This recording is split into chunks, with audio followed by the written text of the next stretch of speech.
दोस्तों साथियों अस्सलाम वालेकुम, नमस्ते। आज मैं जो बात कर रहा हूँ वो सहराए थर में पानी की शदीद किल्लत की बात है।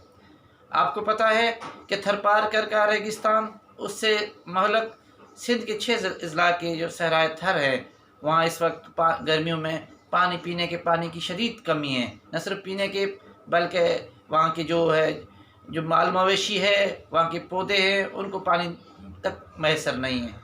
थर पारकर में थर कोल के प्रोजेक्ट है, उसकी वजह से या और वजूहत से पानी की छाछरो तालका, डाहली तालको, नंगर पार करके बहुत से गांव हैं जो पानी जो उनके कुओं का सूख गया है।